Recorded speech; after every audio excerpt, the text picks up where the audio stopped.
நம்ம கட்டில் படுத்திருக்க கட்டில் அப்படியே நடுங்குது. அம்மா என்னமோ ஒரு சத்தம் கேட்குது, அப்பாவும் நீங்களே எந்திரிங்க எந்திரிங்க அப்படின்னா. மலை ஏறி ஒரு மட்டம் இருக்குது, அந்த மட்டத்துல போய் விடிய விடிய நனைஞ்சுக்கிட்டு நிக்கிறோம் நாங்க மலையில.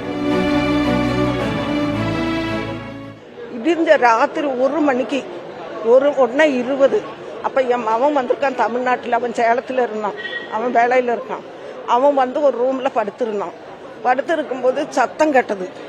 நம்ம கட்டில் படுத்திருக்க கட்டில் அப்படியே நடுங்குது, ஏனமெல்லாம் அப்படியே பாத்திரமெல்லாம் நடுங்குது.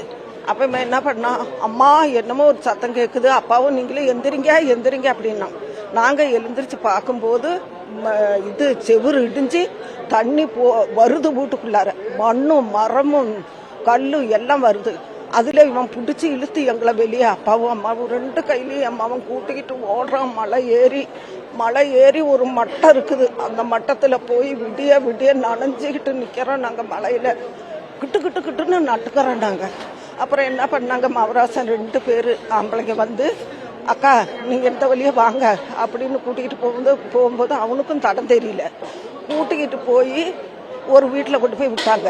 அங்கே நாங்கள் ஒரு 10 நிமிஷம் அங்கே இருக்கும்போது அப்புறம் வண்டி கொண்டு வந்து இங்கே கொண்டு வந்து விட்டாங்க பள்ளிக்கூடத்தில். சிக்கி இருக்கிறது தெரியலைங்க. நாங்கள் ராத்திரி இல்லை, இருட்டு, கரண்டும் இல்லை. நாங்கள் அங்கேருந்து தப்பிச்சு வந்ததை எப்படியோ நாங்கள் வந்து சேர்ந்தோம். சரியான இருட்டு, கரண்டும் இல்லை. கரண்டு கம்பியே ரோட்டில் எல்லாம் உளுந்து கிடக்குது, மரமெல்லாம். ஆனால் கரண்ட் இல்லாதனால நாங்கள் தப்பிச்சிட்டோம்.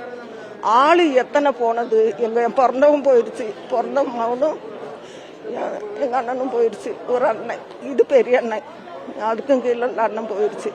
நாங்கள் ஒரு குடும்பம், சேலத்துக்காரங்க, சேலத்துல இருந்து வந்தது. அப்படி அப்போ இப்போ இங்கே சேர்த்து நடந்தது எங்க என்ன நடந்தது தெரியாது. 3 மணிக்கு ஒரு பூமி குலுங்கி வந்துச்சு, மலை இடிஞ்சு வந்துருச்சு.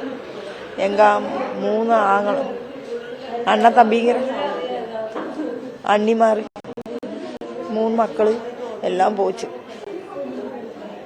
9 ஆள் போச்சு, ஒரு ஆள் தான் கிடைச்சிருக்கு.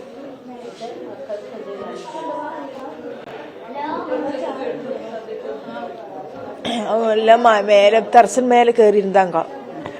தரசன் மேலே தண்ணி வராது வந்து இருந்தாங்க. தண்ணி ராத்திரி 2 மணி 3 மணிக்கு தான் தண்ணி வந்துருச்சு, இறங்க முடியாது, எல்லாம் போயிட்டாங்க. 9 பேர்.